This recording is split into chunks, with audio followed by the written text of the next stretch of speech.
Assalamualaikum warahmatullahi wabarakatuh. Hamdalillah haqqa hamdih wa syukran lillah haqqa syukrih. Allahumma salli wa sallim ala sayyidina Muhammad fil awwalin wa salli wa sallim ala sayyidina Muhammad fil akhirin wa salli wa sallim ala sayyidina Muhammad fil nabiyyin wa salli wa sallim ala sayyidina Muhammad fil mursalin wa salli wa sallim ala sayyidina Muhammad fil mala'il a'la ila yaumiddin. Pemirsa, pemerhati Kolbun Salim NTV yang luar biasa, dimanapun Anda berada, semoga hidup Anda penuh dengan barokah, panjang umur, lancar rezeki, sehat seluruh keluarganya. Amin, amin, amin, ya rabbal alamin. Kaum muslimin, muslimat, mukminin, mukminat, pemirsa Kolbun Salim dimanapun Anda berada,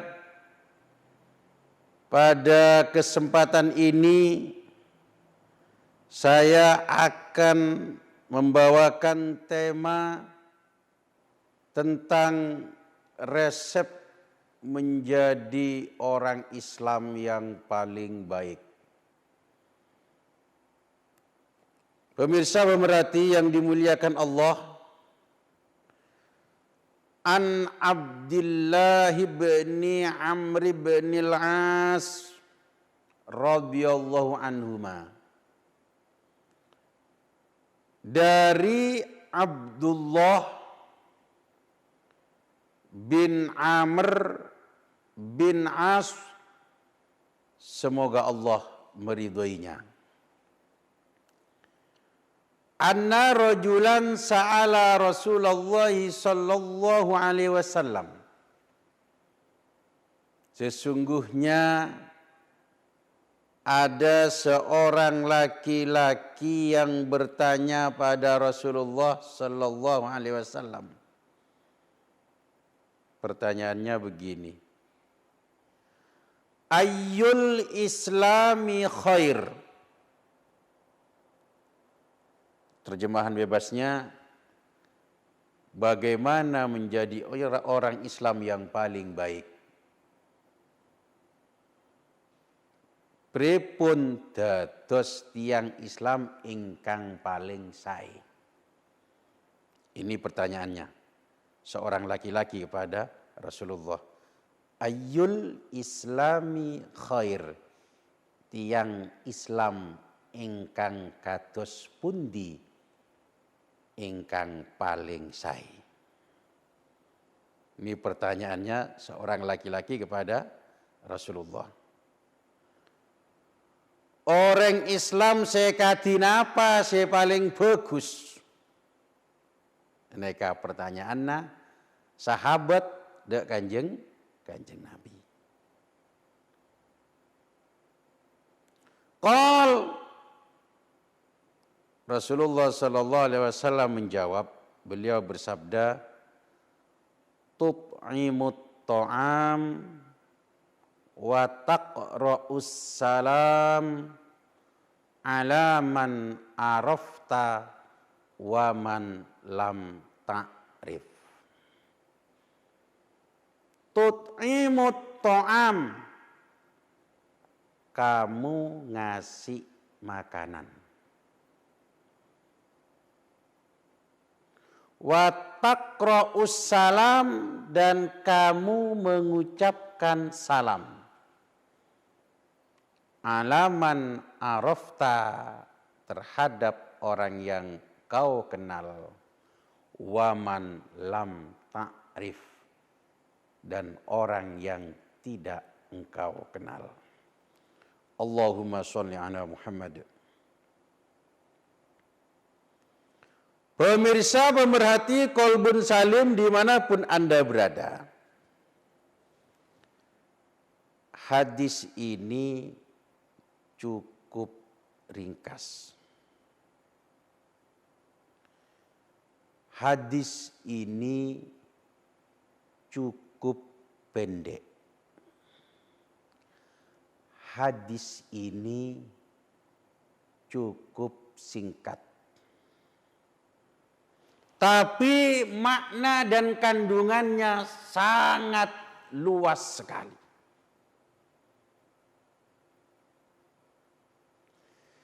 Dengan hadis ini kita tidak hanya dituntut untuk soleh di masjid saja.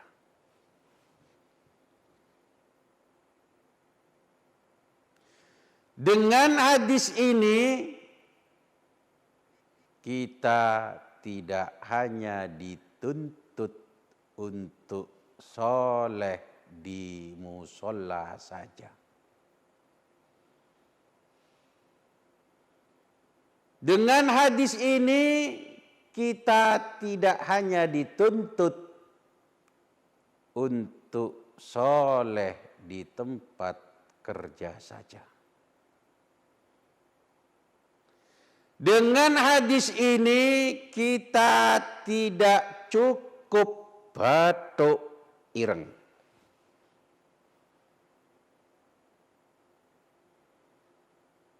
Dengan hadis ini kita tidak cukup berlama-lama di masjid saja. Tapi dengan hadis ini kita dituntut untuk soleh di tengah-tengah masyarakat. Allahumma sholli ala Muhammad.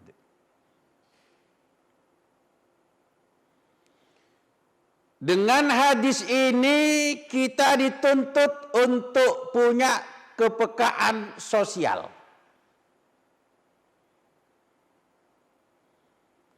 Dengan hadis ini kita dituntut untuk memperhatikan kondisi kehidupan saudara-saudara kita yang hidupnya berada di bawah garis kemiskinan.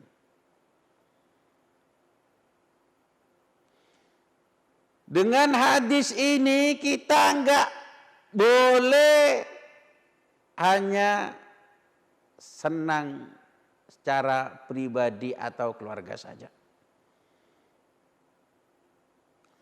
Kita dituntut untuk peduli terhadap kehidupan saudara-saudara kita.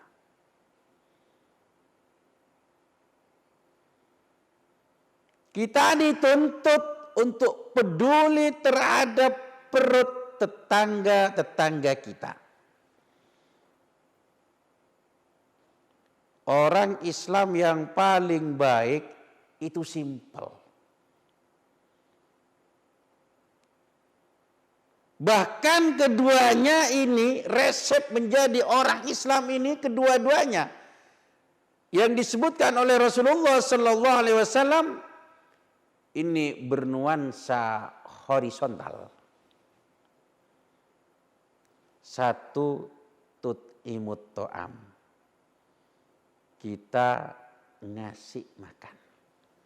It'amut to'am. Ngasih makan pada orang lain. Ini bernuansa horizontal. Bernuansa sosial. Dari sini bisa kita ketahui dengan jelas, dengan nyata, bahwasanya Islam itu betul-betul rahmatan lil alamin. Ngasih rahmat untuk seluruh alam. Yang kedua, wa taqra'us salam ala man arafta wa man lam ta'rif. Wa man lam ta'rif. Ini pun juga bernuansa horizontal. Bernuansa sosial. Kita disuruh mengucapkan salam pada orang yang kita kenal ataupun pada orang yang tidak kita kenal. Ini juga bernuansa sosial. Artinya ketika kita bertemu dengan saudara-saudara kita sesama orang Islam, tebarkan salam. Tebarkan ketentraman, kedamaian, kenyamanan di tengah-tengah masyarakat. Allahumma sholli ala Muhammad.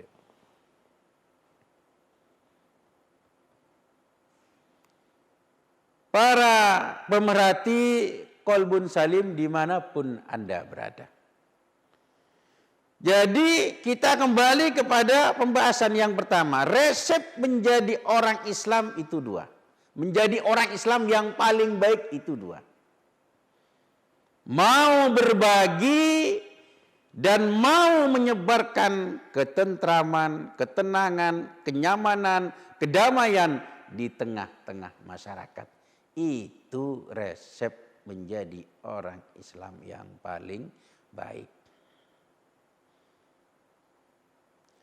Jadi kita nggak perlu susah-susah bagaimana sih menjadi orang Islam yang paling baik. Nggak susah. Cukup perhatikan kondisi saudara-saudara kita yang berada di sekitar kita. It'amut to'am, ngasih makan. Caranya bagaimana? Silakan. Substansinya adalah it'amut to'am, ngasih makan. Prakteknya silakan. Apa Anda kirimkan bahan mentahnya, kirimkan beras, kirimkan mie, kirimkan gula, kirimkan minyak, silahkan. Terserah bagaimana prakteknya. Karena dengan praktek it'amut to'am, ngasih makan itu bermacam-macam.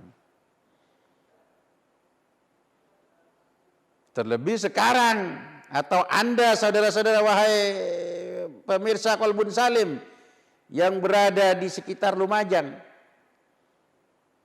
Di situ banyak sekali saudara-saudara kita yang terkena dampak daripada erupsi Gunung Semeru. Maka dari itulah ketika kita punya kelebihan rezeki, mari kita berbagi. Kasih kebutuhan-kebutuhan pada mereka. Kebutuhan-kebutuhan mereka kita penuhi. Semampu kita. Terserah mau kasihkan barang mentah atau bagaimana, terserah. Pemirsa, pemerhati Qalbun Salim dimanapun Anda berada, kita lanjutkan pembahasan ini setelah pariwara berikut ini.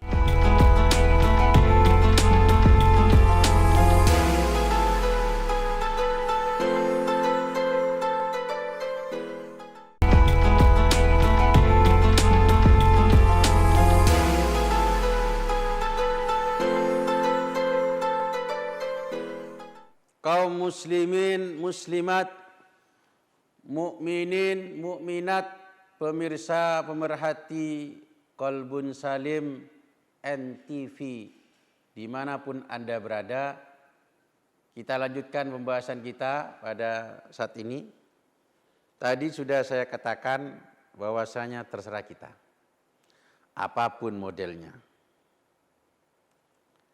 Atau dengan cara kita it'amut ta'am tersebut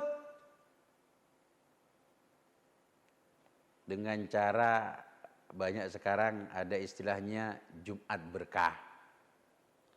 Hari Jumat kita bagi-bagi nasi bungkus ya di masjid-masjid. Ini juga bisa kita lakukan. Ini pun juga termasuk praktek daripada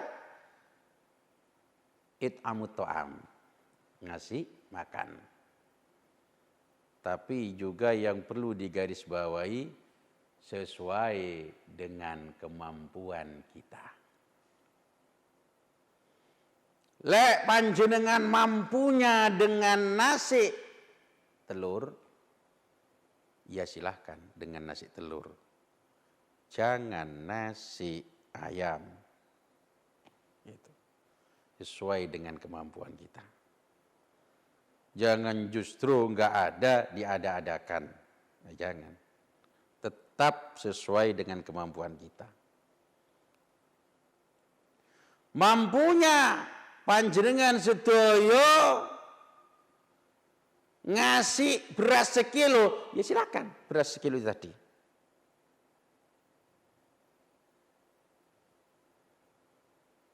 Mampunya sekilo, jangan 5 kilo, jangan.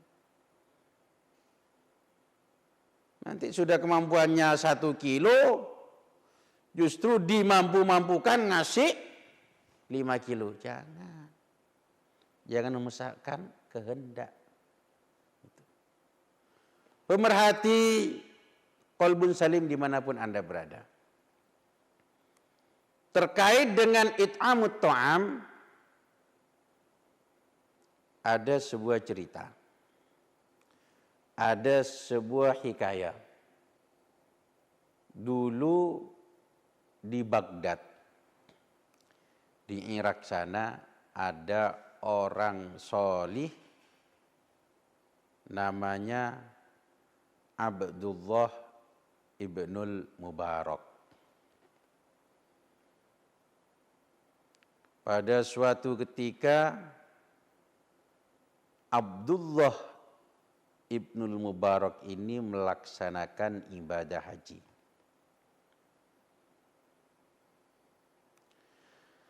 Ketika beliau berada di Hatim Ismail atau Hijr Ismail, beliau ngantuk. Ya kebetulan nggak bawa kopi juga mungkin. Ngantuk, akhirnya beliau tertidur. Abdullah ibn Mubarak ini.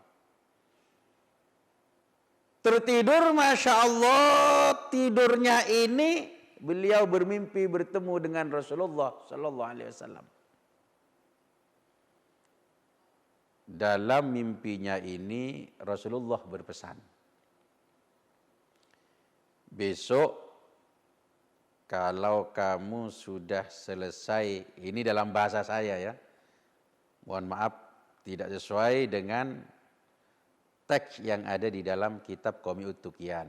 Ini saya jelaskan dengan menggunakan bahasa saya. Ya.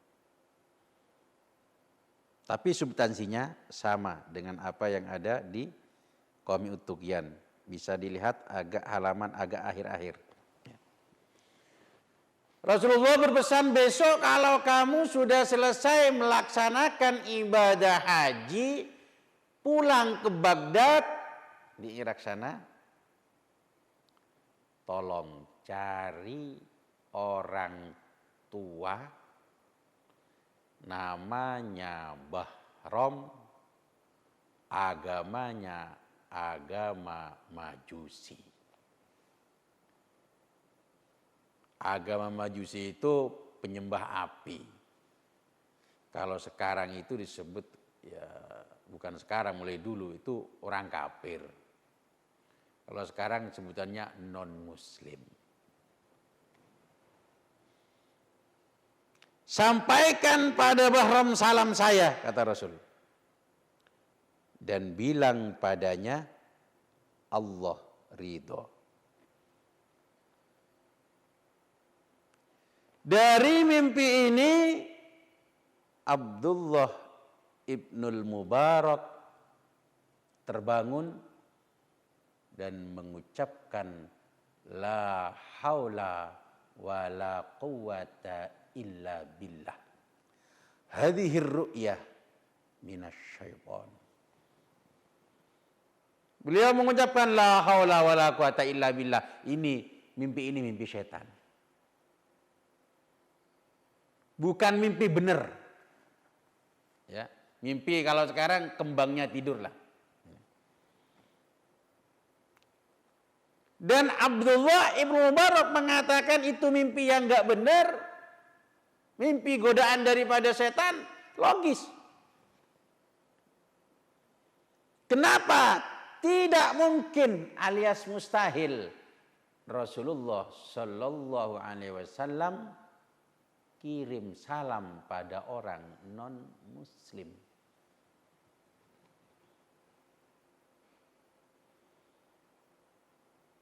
Tidak mungkin alias mustahil Allah Subhanahu wa taala ridha pada non Muslim.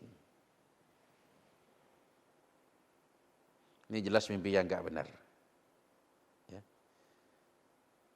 Akhirnya Abdullah ibnu Mubarak ambil wudhu, melaksanakan sholat sunat tawaf. Apa yang terjadi setelahnya itu? Beliau ambil wudhu, melakukan sholat sunat tawaf. Beliau ngantuk lagi.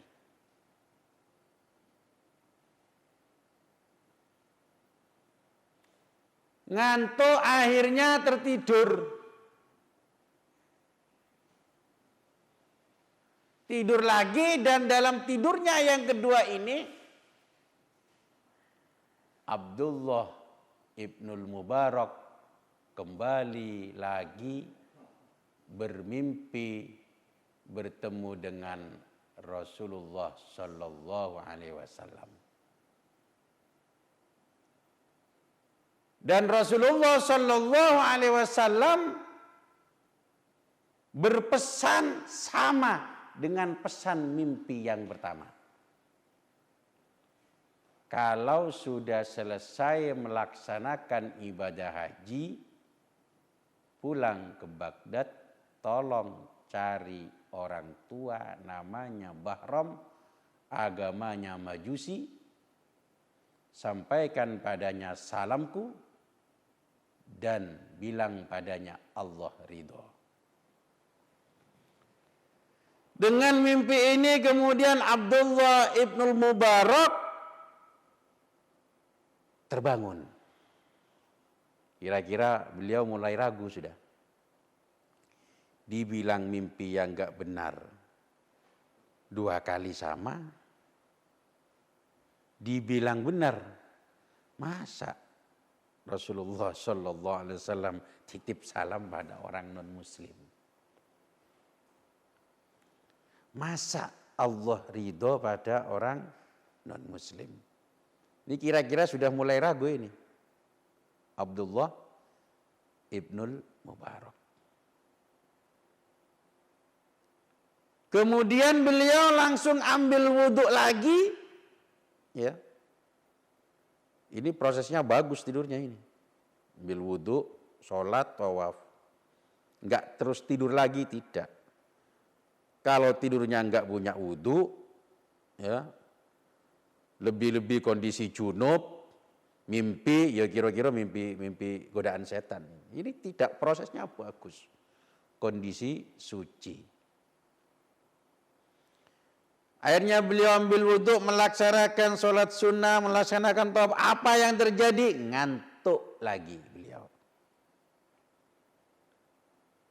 Ngantuk dan tertidur untuk yang ketiga kalinya. Apa yang terjadi?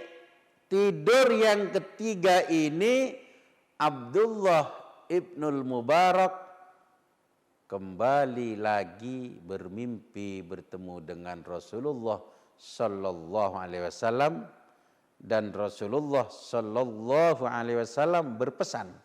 Sama pesannya dengan mimpi yang pertama dan kedua. Bahwasanya kalau sudah selesai melaksanakan ibadah haji, pulang ke Baghdad, tolong cari alamat ini, cari orang tua, namanya Bahram, agamanya Majusi, sampaikan salamku padanya dan bilang padanya Allah Subhanahu wa taala ridho.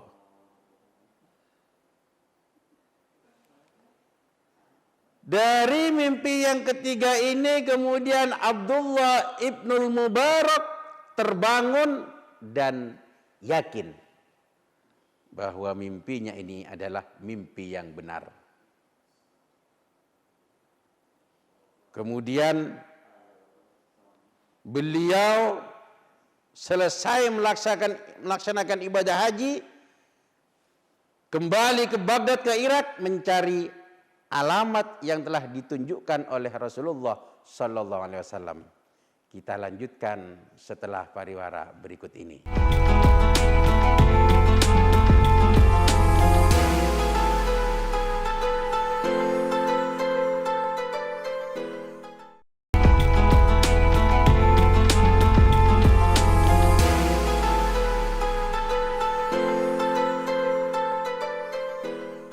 Kaum muslimin, muslimat, mukminin, mukminat, saudara-saudaraku di mana saja Anda berada, pemirsa pemerhati Kolbun Salim yang aku sayangi semuanya tanpa terkecuali. Kita lanjutkan hikayat tadi, bahwasanya Abdullah ibnul Mubarak pulang ke Baghdad mencari alamat yang sudah ditunjukkan oleh Rasulullah. Singkat cerita, Abdullah ibnul Mubarak bertemu dengan orang yang sudah cukup tua, namanya Bahram, agamanya Majusi, penyembah api. Sebelum Abdullah ibnul Mubarak ini menyampaikan pesan Rasulullah sallallahu alaihi wasallam, beliau terlebih dahulu bertanya kepada Bahram al-Majusi ini, apa amal sampean yang baik indallah? Apa amal sampean yang baik menurut Allah Subhanahu wa taala? Bahram menjawab, saya punya amal yang baik. Apa itu amalnya? Saya punya anak perempuan 4. Cantik-cantik. Lantas, saya juga punya anak laki-laki 4. Terus, akhirnya anak perempuan saya ini saya nikahkan dengan anak laki-laki saya. Itu pertama, amal baik saya. Abdullah ibnu Mubarak mengatakan, itu bukan amal baik. Masa saudara seorang perempuan dinikahkan dengan saudara kandungnya? Itu bukan amal yang baik indallah. Itu jelas kemungkaran, sesuatu yang tidak benar. Itu. Ya karena apa? Masa saudaranya dinikahkan dengan saudaranya, jelas tidak benar. Bisa dibenarkan kalau zaman Nabi Adam. Ini zaman Rasulullah. Ya, tidak bisa dibenarkan. Tidak boleh seseorang menikahi mahramnya. Ya, gak boleh. Kemudian Abdullah ibnu Mubarak bertanya lagi, cobalah dicari-cari, barangkali sampean punya amal baik di sisi Allah. Bahram menjawab, ya punya amal baik lagi saya. Apa? ketika saya menikahkan anak-anak saya mengadakan walimah. Saya mengadakan resepsi pernikahan. Itu. Mengadakan pesta. Katanya Abdullah Ibn Mubarak, itu bukan amal baik, bro. Kalau zaman sekarang itu bukan amal baik. Kenapa? Karena panjenengan mengadakan walimah, mengadakan resepsi pernikahan yang tidak diridhoi oleh Allah Subhanahu wa taala. Bukan amal baik itu.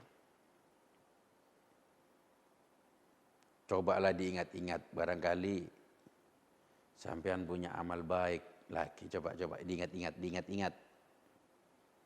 Ingat itu oleh Bahram.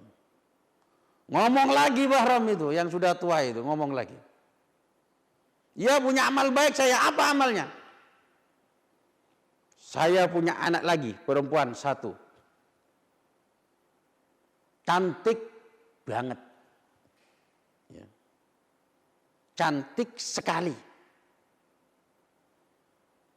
Dari cantiknya anak saya ini tak satu pun laki-laki yang kufu sebanding untuk menikahi anak saya. Enggak ada yang sekufu.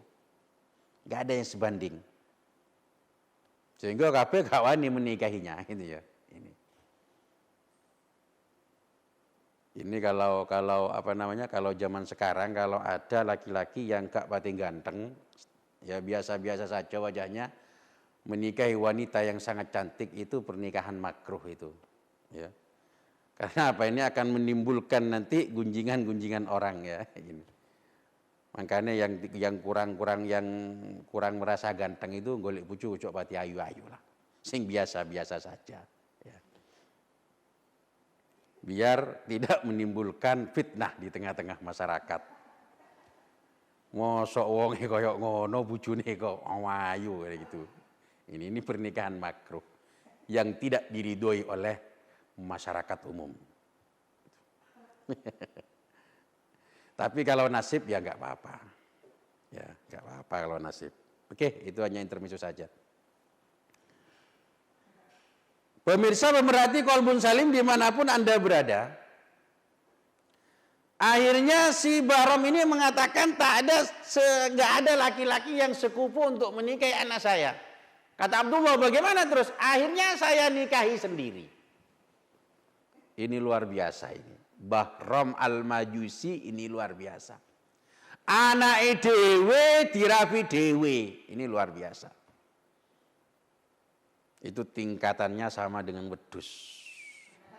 Ya. Sama dengan jaran, pitik, sak pinunggalane. Anaknya dewe dinikahi dewe. Nyun sewu pemerhati Kolbun Salim dimanapun Anda berada, cerita ini saya tidak ngarang. Awal sudah saya katakan tadi dari kitab Qomi Ut-Tughyan halaman agak akhir. Saya lupa sohifahnya.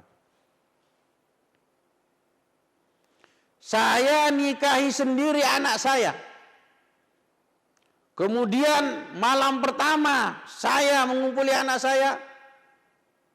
Saya berpesta mengundang 1.000 lebih orang Majusi, saya undang ke rumah saya. Mengadakan resepsi, mengadakan pesta. Katanya Bahram, ya Allah, naudzubillah summa naudzubillah min dzalik. Katanya si Abdullah, ini bukan amal baik. Ini lebih parah dari yang pertama ini. Ini anak sampean sendiri kok dinikahi ini. Tidak, bukan amal baik, bukan amal baik. Nyun sewu, Mbah Bahram. Ini kata kalau zaman sekarang nyun sewu. Cubi jenengan eling-eling. Coba sampean ingat-ingat mbuk menawa, mbuk menawi. Jenengan gada amal sae ingkang lintu. Cubi sampean eling-eling cubi. Diingat-ingat dengan Bahram. Oh iya. Saya punya amal baik. Napa niku? Ketika saya berpesta malam pertama saya mengumpuli anak saya mengundang 1.000 lebih orang Majusi, tiba-tiba datang seorang perempuan dari golongan sampean, kata Bahram. Berarti yang datang ini adalah wanita muslimah. Wanita tersebut datang ke rumah saya dengan tujuan untuk menghidupkan lampu. Lampu dulu, bukan sentolop, bukan senter, bukan. Istilahnya kalau sekarang itu damar telempik. Ya. Jadi pakai api itu tadi. Jadi kalau nggak punya korek ini ya harus nyari api ke tetangga. Gitu. Datang ke rumah saya dengan tujuan untuk menghidupkan lampunya. Menghidupkan damar telempiknya itu tadi.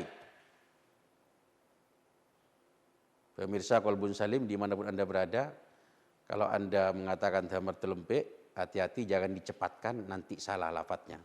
Dan enggak saya contohkan bagaimana kesalahannya. Ya. Setelah menghidupkan lampu, wanita tersebut keluar dari rumah saya, sampai di luar dimatikan lampunya. Ditiup, mati apinya, mati damarnya, masuk lagi ke rumah saya untuk yang kedua kalinya. Menghidupkan lampunya. Setelah menghidupkan lampu untuk yang kedua kali, keluar lagi dia dari rumah saya. Sampai di luar, ditiup lagi apinya, matilah damar telempiknya itu tadi. Kemudian masuk lagi ke rumah saya untuk yang ketiga kalinya. Menghidupkan lampunya itu tadi. Dan untuk yang ketiga kalinya ini saya tidak bisa tinggal diam. Saya mulai curiga. Jangan-jangan perempuan ini adalah mata-mata daripada pencuri. Akhirnya saya ikuti perempuan tersebut dari belakang. Tanpa sepengetahuan perempuan tersebut. Sehingga sampai di rumahnya. Apa yang terjadi di rumahnya? Ternyata perempuan tersebut seorang janda. Seorang rondo tapi akeh anake. Ini biasanya kalau rondo, anaknya akeh, ini yang mau nikahin mikir-mikir ini. Ya. Tapi kalau randa kempleng, nggak punya anak, itu berlomba-lomba para duda itu tadi. Ya. Ini rondo anaknya akeh, perempuan-perempuan anaknya. Ternyata di rumahnya anaknya sudah menunggu dan anaknya berkata, "Wahai ibu, apakah engkau telah membawa sesuatu?" Artinya telah membawa makanan. Karena aku sudah tidak sabar lagi, aku sudah tidak kuat lagi dengan laparku ini. Sang ibu berlinang air matanya. "Tidak, anakku. Aku malu meminta kepada selain Allah. Terlebih musuhnya Allah. Aku malu untuk meminta-mintanya." Sambil menangis sang ibu tersebut. Luar biasa perempuan ini. Dia nggak mau meminta kepada selain Allah. Terlebih musuh Allah. Jadi nggak mau, istilahnya kalau bahasa kita, nggak mau ngatok. Terlebih kepada orang di luar agama kita. Luar biasa perempuan ini. Bagaimana cerita perempuan ini selanjutnya? Bagaimana barom selanjutnya? Kita lanjutkan setelah yang satu ini.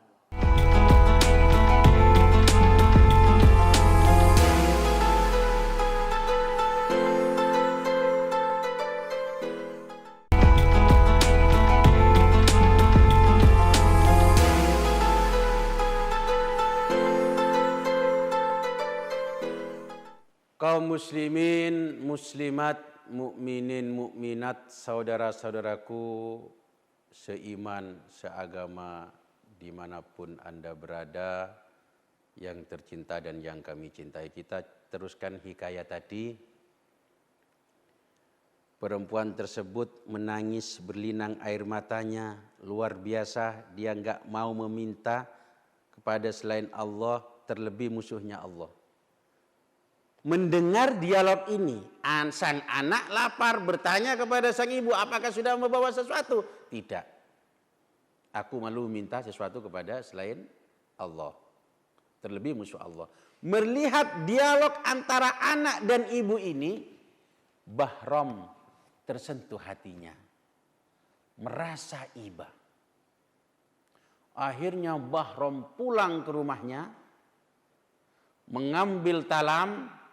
Talam tersebut dipenuhi dengan makanan, dan makanan tersebut dihantarkan ke rumah janda ini sendiri.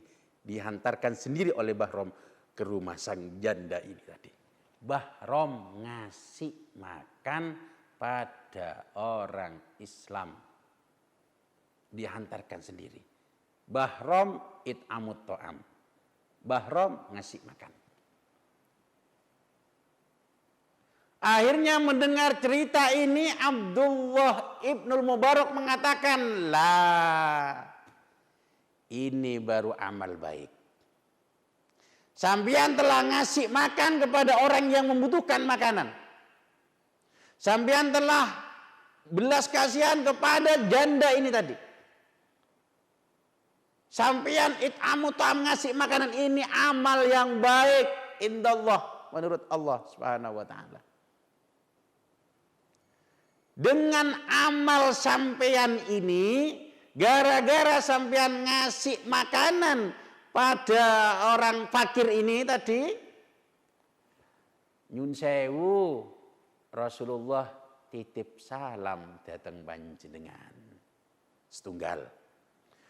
Nomor kali, Allah ridho datang panjenengan.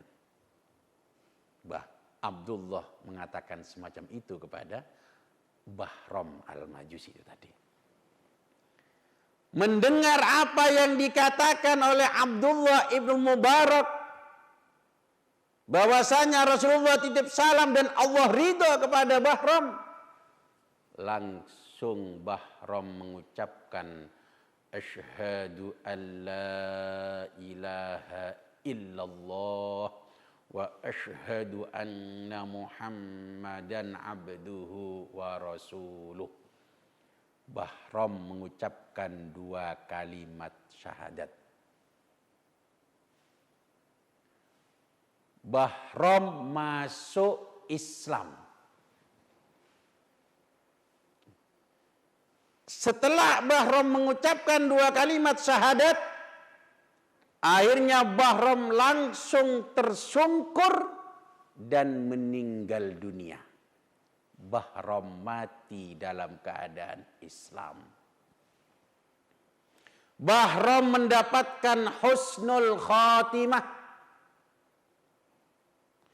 Akhirnya karena Bahram sudah mengucapkan 2 kalimat syahadat, berarti dia sudah masuk Islam, tercatat sebagai orang Islam. Akhirnya Abdullah ibnul Mubarak merawat jenazah Bahram ini tadi. Bahram dimandikan, Bahram dikafani, Bahram disolati, Bahram dikuburkan secara Islam. Pemirsa pemerhati Kolbun Salim dimanapun Anda berada, dari hikayat ini yang perlu kita ambil hikmahnya adalah, 1, kita mengambil mafhum aula. Artinya bagaimana? Bahram saja yang kafir melakukan kemungkaran di luar batas, gara-gara ngasih makan mendapatkan husnul khotimah. Gara-gara ngasih makan mendapatkan salam dari Rasulullah sallallahu alaihi wasallam. Gara-gara ngasih makan mendapatkan ridho dari Allah Subhanahu wa taala. Apalagi kita, mestinya kan begitu.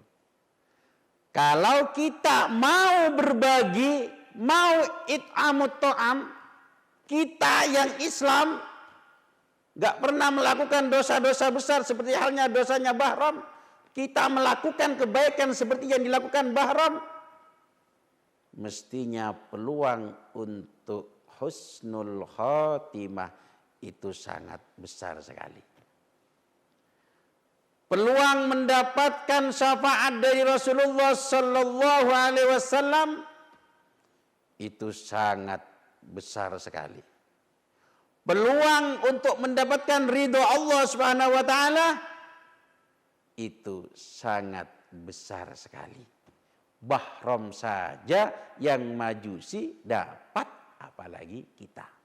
Itu yang perlu kita ambil benang merah dari hikayat ini. Dan nyun sewu, jangan tiru maksiatnya. Ya. Ya, kalau Allah nanti ngasih petunjuk pada Anda. Kalau enggak ngasih petunjuk bagaimana? Bisa celaka kita. Jangan tiru maksiatnya, sekali lagi. Tapi tiru sisi-sisi baiknya. Ini pertama yang perlu kita ambil kesimpulan daripada hikayat ini. Yang kedua, seandainya di sekitar kita ada saudara kita, tetangga kita, teman kita yang di situ perbuatannya, kelakuannya di situ melampaui batas, sering berbuat maksiat. Katakanlah kalau bahasa kasarannya dia bajingan, begitu aja bahasa kasarannya. Kita jangan sekali-kali membenci orang tersebut. Jangan membenci orangnya. Ya, jangan sekali kita sinis. Kemudian apalagi mengklaim dia pasti neraka, jangan. Jangan. Karena apa? Podo durung mestine. Karena apa? Hidayah Allah bisa datang kepada orang tersebut. Terbukti Bahram bagaimana maksiatnya Bahram.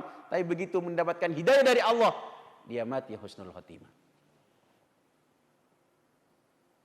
Jadi kita jangan sampai membenci orang-orang semacam itu. Karena apa? Tugas kita sebagai orang Islam bukan untuk membenci mereka. Tapi tugas kita adalah amar ma'ruf nahi mungkar. Perintah kebaikan dan mencegah kemungkaran. Bimbing semampu kita orang tersebut. Bisa dengan jabatan, dengan kekuasaan. Bimbing mereka dengan jabatan Anda. Anda mampu dengan perkataan, bimbing mereka dengan perkataan Anda, dengan tausiah-tausiah Anda. Kalau Anda tidak mampu dengan kekuasaan Anda tidak mampu dengan tausiah-tausiah Anda, doakan. Cukup ingkar dengan perbuatannya dan doakan. Mudah-mudahan Allah ngasih hidayah kepada orang tersebut. Ya. Sekali lagi, jangan sampai membencinya. Pemirsa merhati Qalbun Salim dimanapun Anda berada. Mudah-mudahan kita semua diberi kekuatan oleh Allah Subhanahu wa taala, diberi taufik oleh Allah Subhanahu wa taala sehingga kita mampu untuk berbuat kebaikan, yaitu berupa terutama it'amut ta'am. Kita ngasih makan pada orang lain. Dan kita mampu menebarkan ketentraman, kedamaian, kenyamanan di tengah-tengah masyarakat. Dan mudah-mudahan kita besok mendapatkan husnul khotimah. Baik pungkasan, baik akhirnya. Semoga kita semuanya mendapatkan husnul khotimah. Husnul khotimah bisa kita raih dengan berbagai macam cara. Satu, ada dawuh matannas ala ma'asya alaih. Manusia itu mati sesuai dengan kebiasaannya, sesuai dengan dia hidup. Artinya kalau kita ingin mendapatkan husnul khotimah, biasakan hidup ini selalu berbuat kebaikan. Baik kepada Allah, baik kepada masyarakat. Selalu berbuat kebaikan, selalu melaksanakan kebajikan. Ini yang harus kita upayakan. Kalau kita sudah terbiasa kebaikan, insya Allah kita akan mendapatkan husnul khotimah. Karena manusia mati itu sesuai dengan kebiasaannya. Biasa baik, insya Allah mati dalam keadaan husnul khotimah. Kalau biasa jelek, wallahu a'lam. Ya, mestinya peluang untuk su'ul khotimah itu besar. Itu yang pertama. Yang kedua, selalulah kita berdoa kepada Allah Subhanahu wa taala. Termasuk doa-doa agar kita mendapatkan husnul khotimah adalah yang pertama, silakan baca di setiap saat, Allahumma akrim hadhil ummatal muhammadiyata bijamili awaidika fid daraini ikraman liman ja'altaha min ummati sallallahu alaihi wasallam. Silakan doa ini dibaca di setiap saat. Karena doa ini insya Allah menyebabkan seseorang di situ husnul khotimah. Yang kedua, silakan baca ya Rabba kulli syai'in bi qudratika ala kulli syai'in ikfirli kulla syai'in wala tas'alni an kulli syai'in wala tuhasibni fi kulli syai'in wa a'tini kulla syai'in. Silahkan doa ini dibaca di setiap saat. Insya Allah kita akan mendapatkan husnul khotimah. Kemudian doa yang terakhir dibaca setelah melaksanakan sholat sunnah subuh yang kita kenal dengan sholat qobliyah. Setelah sholat sunnah subuh, sebelum melakukan sholat subuh, setelah sholat sunnah subuh, sebelum melaksanakan sholat subuh, kita berdoa, Allahumma gfir li ummati Sayyidina Muhammad. Allahumma arham ummata Sayyidina Muhammad. Allahumma astur ummata Sayyidina Muhammad. Allahumma jibur ummata Sayyidina Muhammad. Allahumma aslih ummata Sayyidina Muhammad. Allahumma afi ummata Sayyidina Muhammad. Allahumma ahfad ummata Sayyidina Muhammad. Allahumma arham ummata Sayyidina Muhammad rahmatan ammah ya rabbal alamin. Allahumma gfir li ummati Sayyidina Muhammad maghfiratan ammah ya rabbal alamin. Allahumma farrij an ummati Sayyidina Muhammad farajan ajila ya rabbal alamin. Doa ini dibaca setelah melaksanakan sholat sunnah subuh dan sebelum melakukan sholat subuh. Semoga kita semuanya termasuk orang-orang yang sa'idun fid dunya dan sa'idun fil akhirah. Bahagia di dunia dan bahagia di akhirat, mendapatkan husnul khotimah. Amin amin amin ya rabbal alamin. Awal hingga akhir terima kasih atas segala perhatian. Mohon maaf atas segala kekurangan. Wal afu minkum. Wassalamualaikum warahmatullahi wabarakatuh.